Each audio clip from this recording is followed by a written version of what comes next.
Hello everyone, welcome to Inspiration IAS Daily News Analysis. Today is 1st July 2021 and we are going to discuss the important news articles of Hindu, Indian Express, PIB and Assam Tribune. Please note that you can download this lecture PDF from our website www.inspirationias.org, as well as you can also download daily MCQ and Vishleshan from our website by clicking this link below. Alternatively, you can follow our social media page like Facebook, Instagram and Telegram channel for other study materials and notes.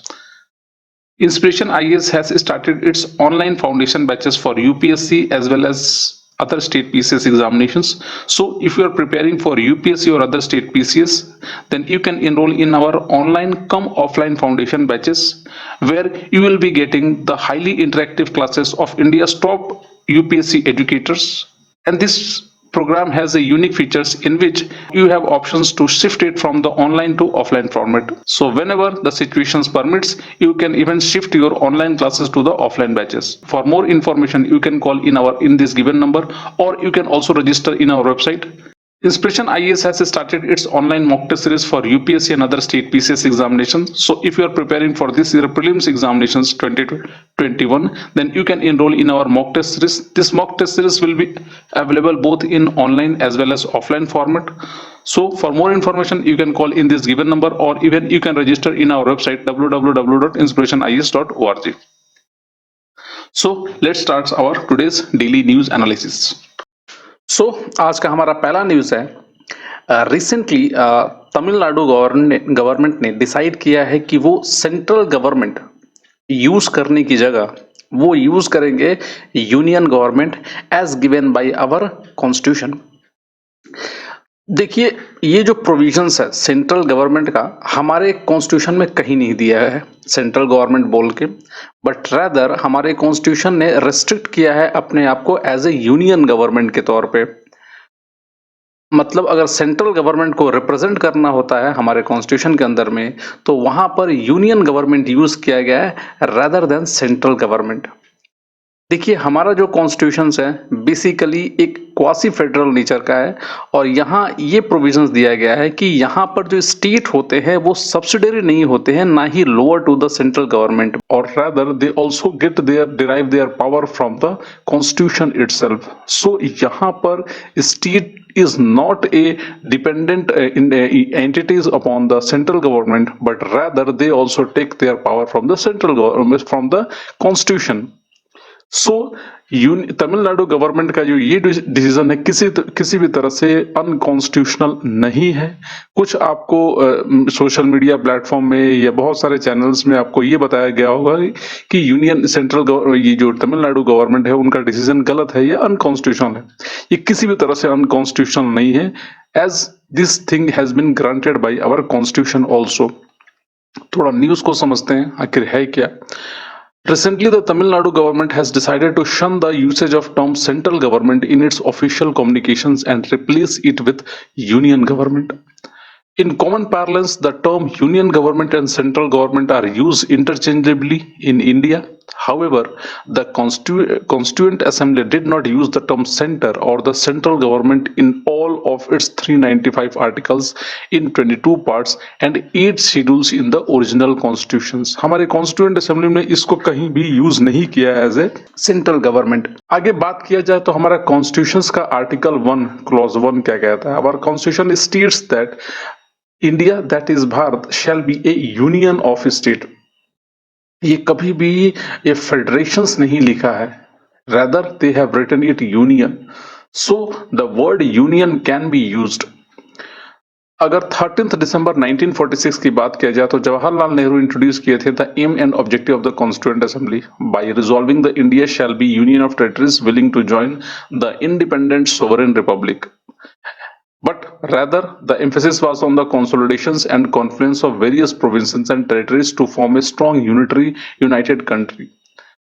While submitting the draft constitution in 1948, doctor B.R. Ambedkar जो chairman थे हमारे drafting committee के, उन्होंने कहा था कि the committee had used the word union because हमारे जो कॉन्स्टिट्यूशन में जो यूनियन वर्ड यूज किया गया है rather than it's basically the it's not like federations. ऐसा क्यों? ऐसा बी आर अम्बेडकर ने अपने कॉन्स्टिट्यूएंट असेंबली की स्पीच में कहा था, बिकॉज इंडिया का जो फेडरेशंस है is not a result of an agreement by the unit. यहाँ पर हमारे अलग अलग इंडिपेंडेंट जो यूनिट है, स्टेट्स वगैरह, उनके एग्रीमेंट नहीं हुआ है कि वो they will come together and form the country, but rather सबसे पहले सबसे जो प्राइम है हमारा इंडिया है, और उसके बाद ये सारे यूनिट बने हुए हैं। और ये basically it is the power divisions किया गया है इन सारे यूनिट्स के अंदर में। तो ऐसा नहीं है क्योंकि ये किसी भी तरह का एग्रीमेंट नहीं है जैसे like America, so we are not using the word federations, but rather it is not an agreement, but the component unit had no freedom to secede from the federations। यहां पर किसी भी कंपोनेंट यूनिट को किसी भी तरह का freedom नहीं है कि वो इस फेडरेशन से secede कर पाए, because they were not existing। Next कहा जाए द मेंबर ऑफ द, तो ये हमारे जो बी आर अम्बेडकर का जो स्पीच था बहुत ही हिस्टोरिकल स्पीच था, और ये हमारे कॉन्स्टिट्यूशन से बहुत बड़ा कंफ्यूजन दूर करता है कि क्या हमारा फेडरेशन अमेरिका की तरह है। तो नहीं, हमारा फेडरेशन अमेरिका की तरह नहीं है, बट रैदर हमारा जो इंडिया का जो फॉर्मेशन हुआ है वो हुआ सेंट्रीफ्यूगल फोर्स से, ना कि सेंट्रीप्यूटल फोर्स से। अगर बात किया जाए the member of the constituent assembly were very cautious of not using the word centre और central government in the constitution as they intended to keep away the tendency of centralising of power in one unit. क्योंकि वो centralising of power नहीं चाहते थे, इसलिए हमारे constitution में कहीं भी सेंट्रल गवर्नमेंट का जिक्र नहीं है। नेक्स्ट हमारे इस मीनिंग क्या होता है यूनियन और सेंटर का। देखिए हमारे यूनियन और सेंट्रल गवर्नमेंट जिसको बोला जाता है वो कहीं ना कहीं वो पावर हमारे सेंटर से ही, कॉन्स्टिट्यूशन से ही लेते हैं, और स्टेट गवर्नमेंट भी पावर कॉन्स्टिट्यूशन से लेते हैं। तो both are equal, but according to the constitutional expert Subhash Kashyap, from the point of the usage of word center indicates a point in the middle of a finger। मतलब किसी circle के बीच में अगर centre आप बोलते हो तो middle point आता है, whereas union is the whole circle, जबकि यूनियन क्या होता है, होल सर्कल होता है। तो आप कह सकते हो कि हमारा जो यूनियन गवर्नमेंट है ये पूरे इंडिया की गवर्नमेंट है, ना कि किसी पॉइंट सेंटर की। In India, the relationship between the so-called center and state as per the constitution is actually a relationship between the whole and its part। मतलब ये होल एंड इट्स पार्ट का relationship है। ऐसा नहीं है कि हमारा सेंट्रल गवर्नमेंट अलग है और यहाँ पर स्टेट गवर्नमेंट अलग होती है, but union government means is the government of the whole India and ना कि एक पर्टिकुलर छोटा सेंटर का। तो ये बहुत बड़ा कंफ्यूजन और क्लैरिफिकेशन दूर होता है। Both the union and states are created by the constitution, both derive their respective authority from the constitution and the one is not subordinate to the other, जैसे हमने आपको समझाया था आगे। The judiciary is designed in the constitution to ensure that the Supreme Court, the tallest court in the country, has no superintendence over the High Court। And though the Supreme Court has appellate jurisdiction not only over High Court but also over other courts and tribunals, and they are not declared to be subordinate to it, but वो subordinate भी नहीं है। In fact, the High Court has wider power to issue prerogative writ। जैसे आपको मालूम होगा जो writ jurisdictions होता है हमारे High Court का wider होता है compared to the Supreme Court। Supreme court से फंडामेंटल राइट्स में रिट्स दे सकते हैं, जबकि हाई कोर्ट कॉमन केसेस में भी रिट दे सकते हैं, despite having the power of superintendence over the district and the subordinate courts. In very common parlance, union gives a sense of federal, while central gives more of a sense of unitary government। But practically both are same in Indian political. But आमतौर पे अगर India में देखा जाए तो दोनों को interchangeably use किया जाता है। लोग इसको ध्यान भी नहीं देते कि हम क्या इसको यूज कर रहे हैं, यूनियन बोल रहे हैं, फेडरल बोल रहे हैं, या यूनियन सेंट्रल गवर्नमेंट बोल रहे हैं, जबकि दोनों का कंसेप्ट अलग अलग होता है।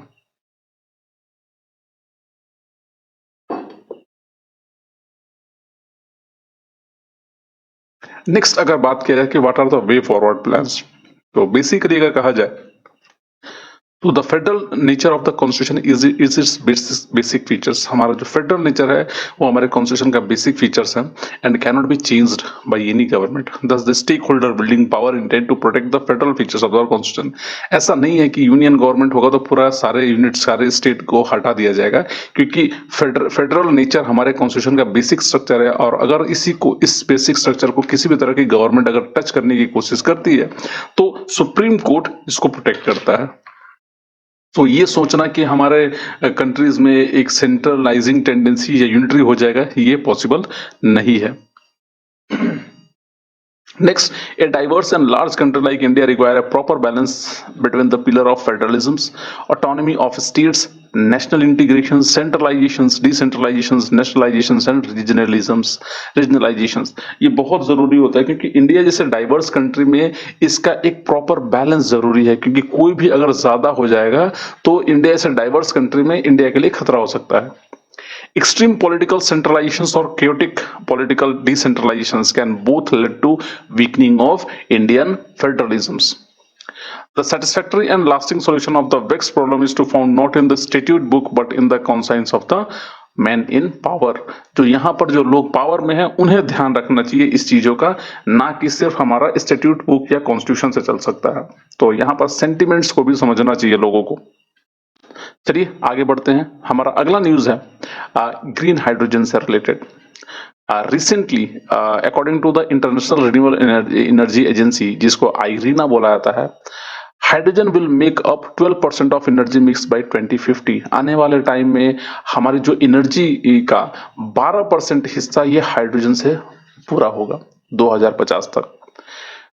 This agency also suggests that about 66% of this hydrogen use must come from water instead of natural gases। और कहा यह भी जा रहा है कि ये जो हाइड्रोजन का 66% जो हिस्सा होगा वो आएगा पानी से, ना कि अदर सोर्सेस नेचुरल गैसेस से। क्योंकि देखिए दो सोर्स होते हैं, आप नेचुरल गैस से भी हाइड्रोजन निकाल सकते हैं और वाटर से भी हाइड्रोजन निकाल सकते हैं। जैसे आपको मालूम होगा वाटर का फॉर्मूला होता है H2O, और यहाँ पर इलेक्ट्रोलिसिस या फोटोलिसिस करेंगे तो आप हाइड्रोजन और ऑक्सीजन को अलग अलग कर सकते हैं।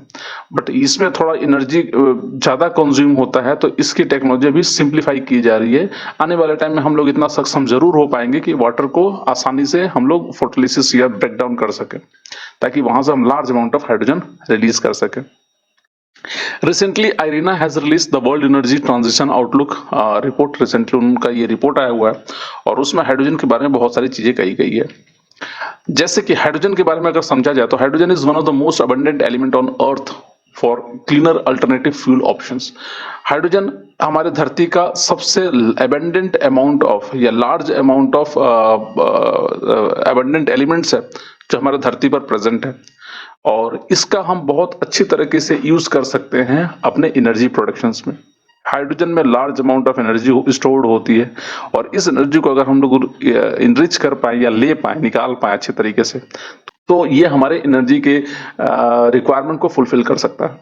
जैसे अगर बात किया जाए तो हाइड्रोजन है, अगर बेसिकली 4 टाइप के हाइड्रोजन्स होते हैं अकॉर्डिंग टू कहां से उनको निकाला जा रहा है या उनका प्रोसेस ऑफ एक्सट्रैक्शंस क्या है। तो type of hydrogen depends on the process of its formations. जैसे कि सबसे पहला जो होता है ग्रीन हाइड्रोजन होता है। It is produced bye electrolysis of water using renewable energy like solar, wind. इस एनर्जी को यूज करके यहां से आप क्या कर सकते हो, हाइड्रोजन निकाल सकते हो। और क्योंकि इलेक्ट्रिसिटी चाहिए, अब वो इलेक्ट्रिसिटी कहां से आ रहा है, वो इलेक्ट्रिसिटी यहाँ पर सोलर और विंड से आ रहा है, इसीलिए इसको ग्रीन हाइड्रोजन कहते हैं, क्योंकि इसका लो कार्बन फुटप्रिंट होता है। इसमें इलेक्ट्रिसिटी को यूज करके आप वाटर को स्प्लिट करते हो हाइड्रोजन और ऑक्सीजन में, इसका बाई प्रोडक्ट जो बेसिकली होता है वाटर और वाटर वेपर होते हैं। दूसरा जो होता है वो ब्राउन हाइड्रोजन होता है, and it is produced by using coal where the emissions are released to the air. Obvious सी बात है, कोल से इलेक्ट्रिसिटी यूज निकाली जाती है और वहां से बेसिकली आपका इमिशंस भी होता है कार्बन डाइऑक्साइड का, तो ये थोड़ा उतना सही नहीं होता है। उसके बाद ग्रे हाइड्रोजन होता है। It is produced from natural gases where the associate emissions are released to the air. और लास्ट जो है that is blue hydrogen. It is produced from natural gases where the emissions are captured using carbon capture and storage technology. तो यहाँ पर जो emissions होती तो जरूर है, बट उस इमिशंस को कैप्चर कर लिया जाता है या स्टोर कर लिया जाता है। तो these are the types of hydrogen: green, brown, gray and blue hydrogen. So this can be very important because UPSC can ask this type of questions, or normally these are UPSC favorite segments, so they are going to ask this type of questions.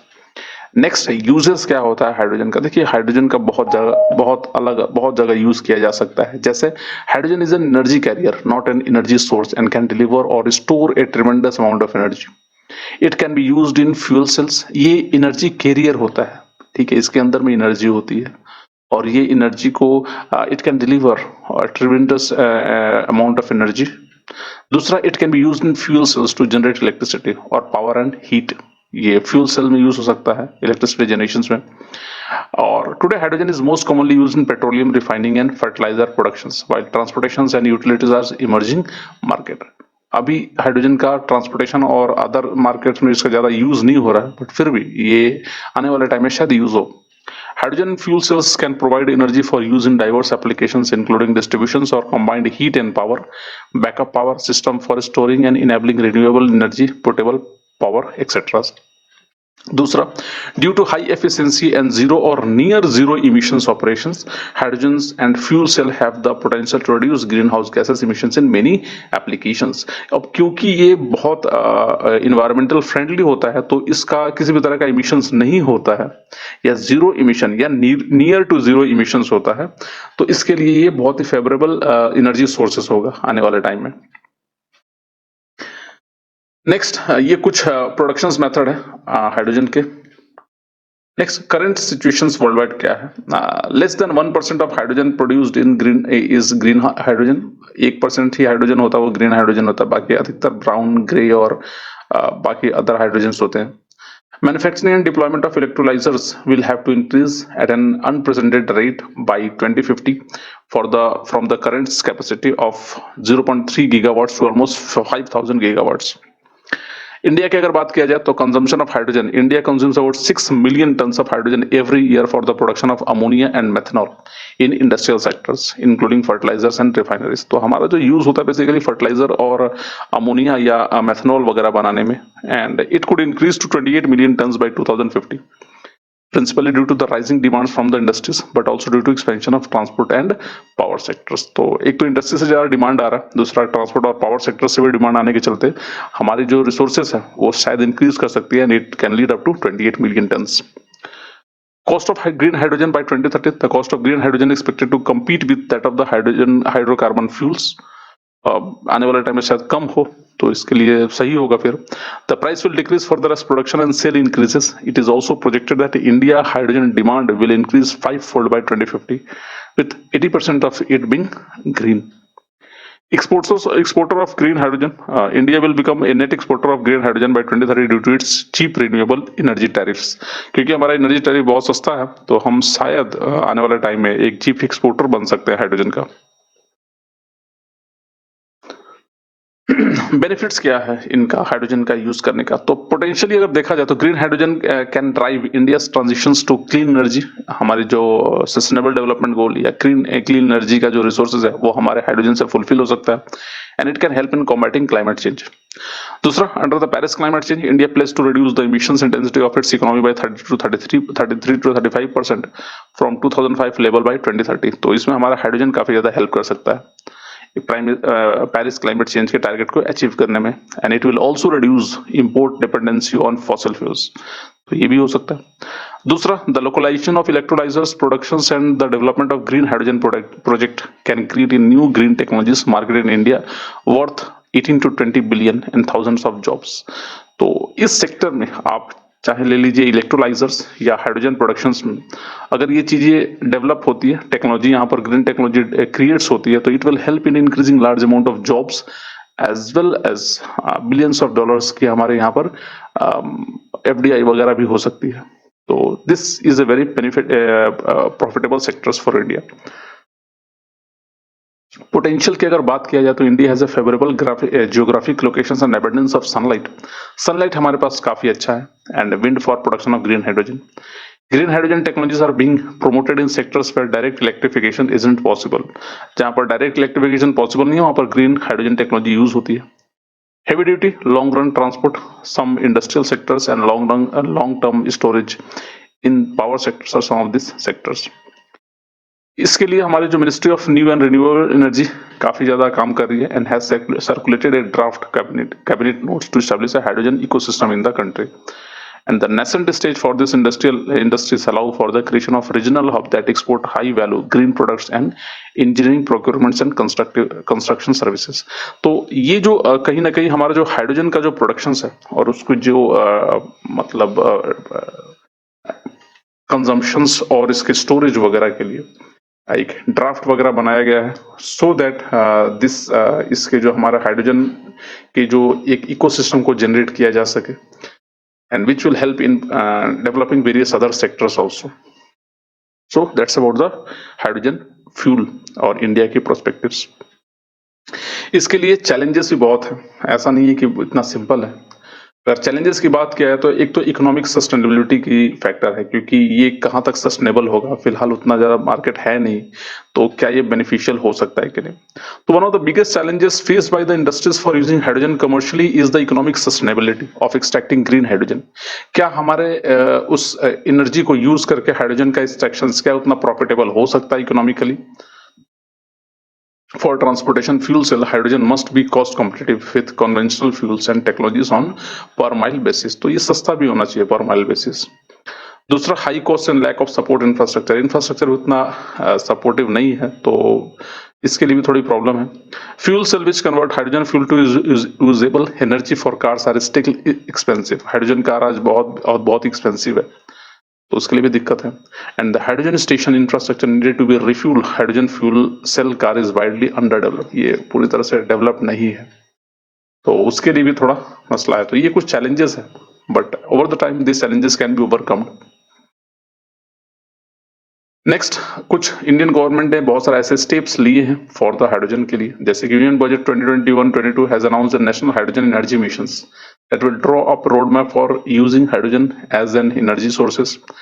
Indian initiative की बात किया जाए तो Jawaharlal Nehru national solar missions, international solar alliances, PM Kusum, national wind solar hybrid policy and rooftop solar schemes, ये help करेगा हमारे energy के लिए। This can be used for the extraction of hydrogen. Way forward क्या है, we need to set a national target for green hydrogen and electrolyser capacity. दूसरा, implement complementary solutions that create virtuous cycle. तीसरा, decentralise production करना पड़ेगा। And सबसे important है providing finance. ये सबसे जरूरी है, क्योंकि इस तरह के जो सस्टेनेबल सेक्टर्स होते हैं, जो सस्टेनेबल सेक्टर्स नहीं होते हैं, उनके लिए फंडिंग बहुत जरूरी होती है, और ये अगर फंडिंग सही तरीके से नहीं मिलती है तो कहीं ना कहीं दिक्कत होती है उस सेक्टर को डेवलप करने में। So here government should come forward to implement this policies. So that's all about the hydrogen fuel. आगे बढ़ते हैं। हमारा नेक्स्ट न्यूज है ग्लोबल साइबर सिक्योरिटी इंडेक्स। उनकी रिपोर्ट आई है और उन्होंने इंडिया को रैंक किया है 10th in global cyber security index 2020 by ITU, that is international telecommunication union, और by moving up 37 places. India को 37 प्लेसेस मूव करा गया up. The affirmation came just ahead of the 6th anniversary of digital India on 1 July, और ये चीज हुआ है due to the digital India programme. क्या है थोड़ा समझते हैं। देखिए, टॉप रैंकिंग की अगर बात किया तो ऑब्वियस बात है यूएस टॉप है, followed by UK and Saudi Arabia tied the second positions together. तो यूके और सऊदी अरेबिया सेकंड पोजीशन में, Estonia rank 3rd in the index.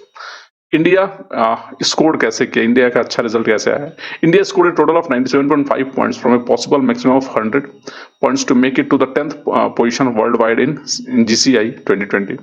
India secured the 4th position in the Asia Pacific region. Asia Pacific region में India का 4th position है, and India is emerging as a global IT super power. Obvious सी बात है, हमारे यहाँ जो IT sectors में काफी ज्यादा डेवलपमेंट हो रही है, और जिसके चलते हमारा जो ये रैंक है थोड़ा अच्छा हुआ है। Asserting its digital sovereignty with firm measures to safeguard data privacy and online rights of citizen. The result shows substantial overall improvement and strengthening under all parameters of cyber security domain।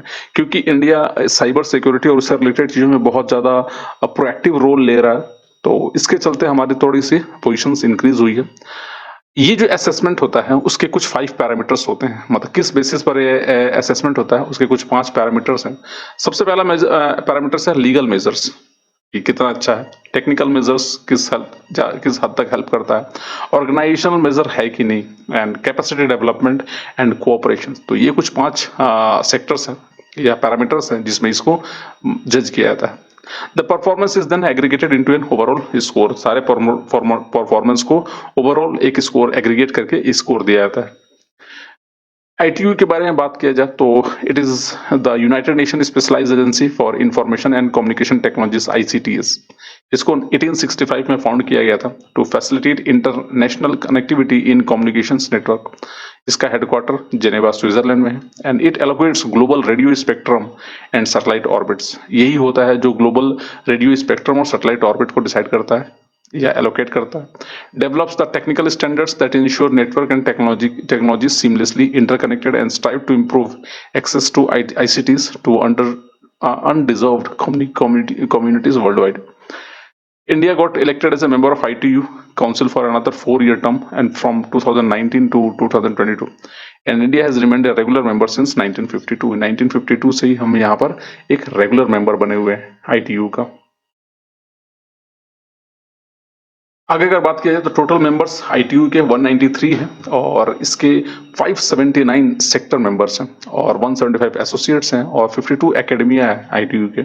आगे अगर challenges की बात किया जाए तो India के लिए काफ़ी ज़्यादा चैलेंजेस हैं साइबर सिक्योरिटी के रिलेटेड, और क्योंकि चाइना और पाकिस्तान जैसे कंट्री रेगुलर इंडिया के ऊपर में अटैक करते हैं और चाइना एक ऐसा कंट्री है जो आमतौर पर किसी भी कंट्रीज को साइबर सिक्योरिटी साइबर थ्रेट देता है और हम लोग भी इससे बचे हुए नहीं हैं।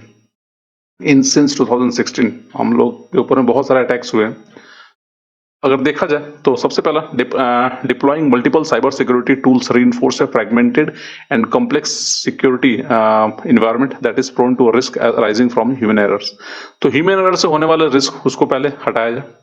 दूसरा, cyber security challenges companies face as they shift the majority of their employ to a remote working arrangement.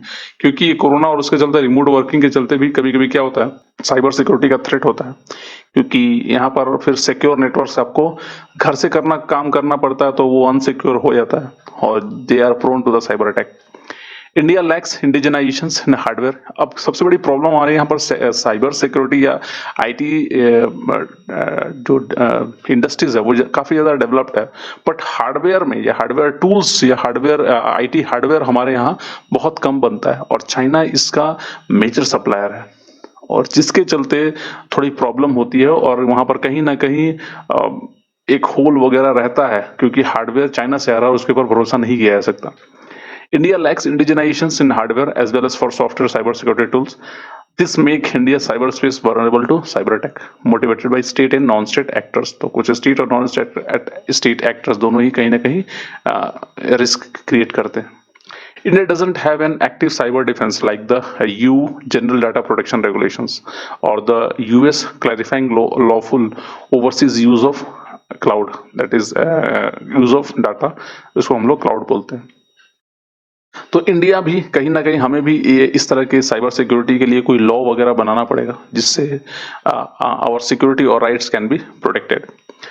India के ऊपर में साइबर अटैक की अगर बोला जाए तो 2016 से कुछ ये ट्रेसेस हैं, जैसे कि union bank of India heist, ये पहले फिशिंग चल रही थी। उसके बाद आपने 2017 में वानाक्राई के बारे में सुना होगा, वानाक्राई रैंसम्स। उसके बाद डाटा थेफ्ट है जोमेटो से बहुत सारे डाटा को चुराया गया था, ईमेल आईडीज और वगैरह। और उसके बाद पेत्या रैंसमवेयर, वो भी कहीं ना कहीं अटैक किया था 2017 में। तो ये कुछ रिसेंट साइबर अटैक्स हैं इंडिया के ऊपर में। इम्प्रूवमेंट क्या है? ऐसा नहीं है कि हमने कुछ नहीं किया, हमने भी काफी ज्यादा काम किया है इस सेक्टर्स में और हमने डेवलप किया है national cyber security strategy 2020। It is being formulated to improve cyber awareness and cyber security through more stringent audits. दूसरा, draft personal data protection bill 2018। तीसरा, the scheme to set up I4C that is Indian cyber crime coordination centre, इसको बनाया गया और इसने बहुत सारे attacks को रोका है। तीसरा, आपके जो फोर्थ जो है national computer emergency response team CERT हमने बनाया और ये एक नोडल एजेंसी है for coordination of all cyber security efforts. And last, that is protection and resilience of critical information infrastructure with the setup of National Critical Informations infrastructure protection centre NCIIPC, तो ये भी एक बनाया गया।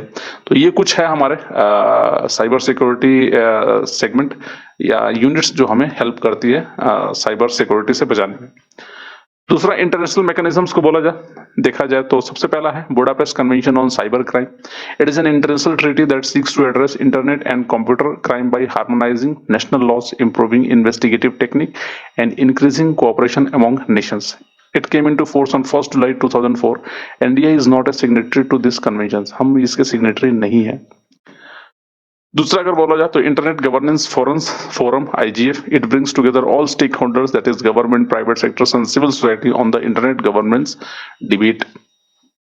तो एक तरह का फोरम है, सो जो जहां पर सारे स्टेक होल्डर्स को एक जगह मिलते हैं और they used to discuss it.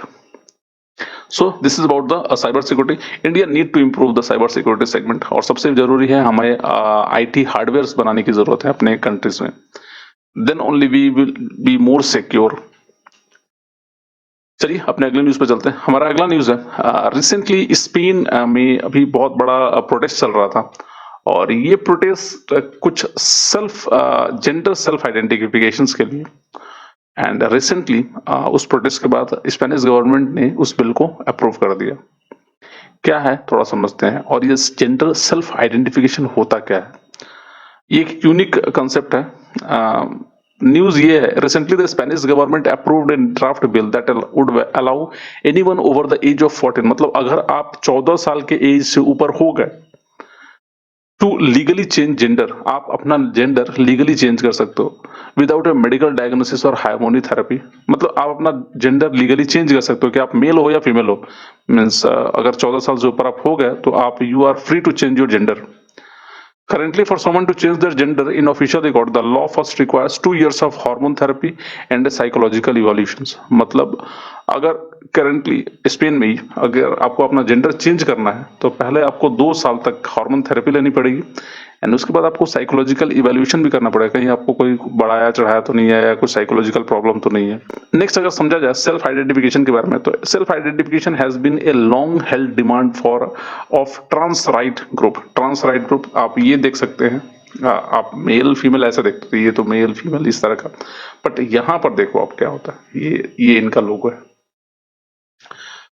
Has been a long held demand of trans right group around the world, including in India, as prejudice against trans people remains rampant. देखिए कहीं ना कहीं ये कंसेप्ट कुछ मायने में सही भी हो सकता है, जिसमें ट्रांस जो लोग होते हैं उनके राइट्स वगैरह को उनको एक तरह से ह्यूमिलिएट किया जाता है सोसाइटीज में, और उसके चलते भी ये कहीं ना कहीं ये राइट्स या राइट्स के लिए डिमांड चल रहा था. उसके दोनों ही आर्गुमेंट है, फेवर में भी है और अगेंस्ट में भी है.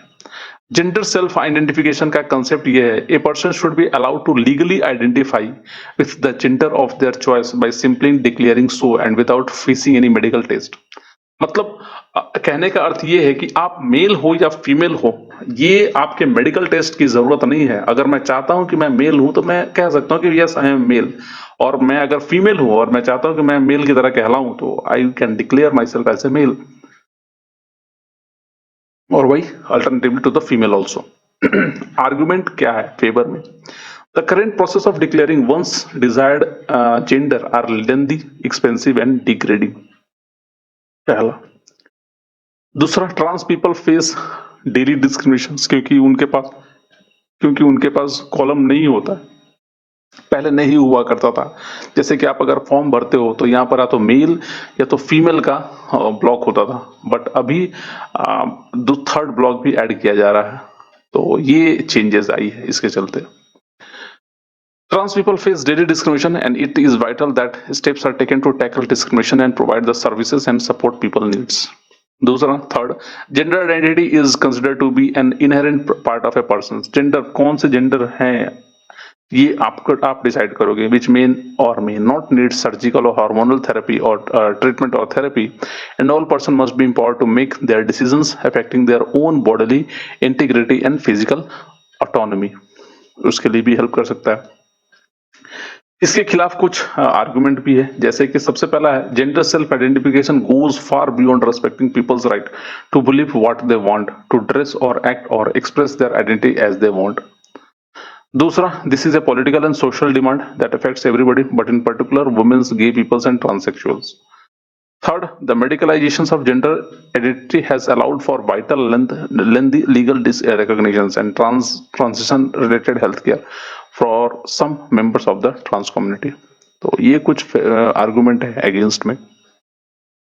नेक्स्ट अगर बात किया जाए कंट्रीज, कौन कौन से कंट्रीज हैं जहां पर ये सेल्फ आईडी अलाउड है. या लीगल है। तो कुछ कंट्रीज है दुनिया में, जैसे कि एक तो है डेनमार्क, जहां पर ये अलाउ है, Portugal, Norway, Malta, Argentina, Ireland, Luxembourg, Greece, Costa Rica, Mexico. Only in Mexico City, पूरी मेक्सिको नहीं, सिर्फ मेक्सिको सिटी के अंदर में। उसका बाद है Brazil, Colombia, Ecuador, Uruguay. In Hungary, a newly adopted law effect bans all content about homosexuality and gender changes from school curriculum and television shows for children under the age of 18। 18 के नीचे नहीं है। तो ये कुछ है। Next अगर last बात किया जाए इंडिया में क्या रूल्स हैं, तो इंडिया में in India the rights of transgender persons are governed by transgender persons protection of right act 2019 and the transgender person protection of right rules 2020। इस रूल के तहत an application to declare gender is to be made to the district magistrate. अगर आपको अपना gender declare करना है तो आप डिस्ट्रिक्ट मजिस्ट्रेट के पास जाके आप डिक्लेयर कर सकते हो। Parents can also make an application on behalf of their children and there will be no medical or physical examination. हमारे यहाँ किसी भी तरह का फिजिकल और मेडिकल एग्जामिनेशन नहीं होगा for procedure for issue of certificate of identity change of gender. In national legal services audit NALSA versus union of India 2014 का एक केस था। Supreme Court declare transgender peoples to be a third gender, उनको third gender बोला गया था।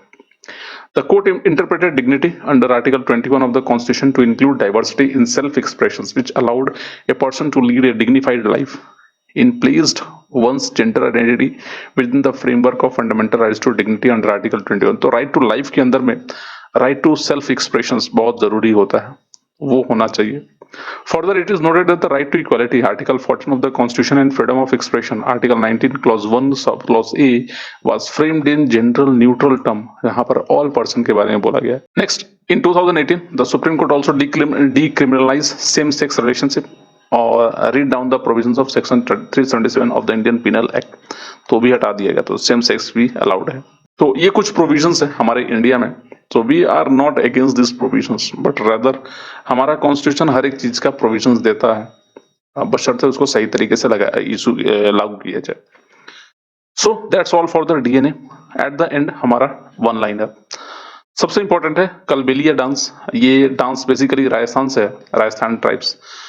But recently due to कोविड-19 pandemic एक app बना है जिसका नाम है चंदाविया, is gaining popularity among the students of Kalbelia dance. And Kalbelia dance are an expression of Kalbelia community traditional way of life and it is associated with A Rajasthani tribe of same name. तो ये Kalbelia dance Rajasthan का ही है। तो you can get this question from the UPSC. Second जो है right to reservation in promotions for physically disabled persons. Supreme Court of India has recently held that person with physical disability have the right to reservation in promotion also। उनको promotion में भी reservation होना चाहिए। Third, zen garden kaizen academy, recently हमारे prime minister Modi ने inaugurate किया था इसको।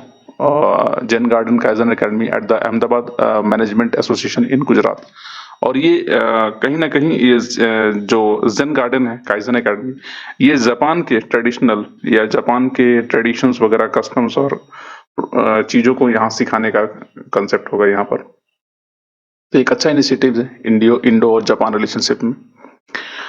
सो दैट्स ऑल फॉर टुडे। आज के लिए इतना ही। कल हम फिर मिलते हैं डीएनए के एक अलग सेगमेंट में। तब तक के लिए शुक्रिया and please do subscribe to our YouTube channel and also share this video along with your friend.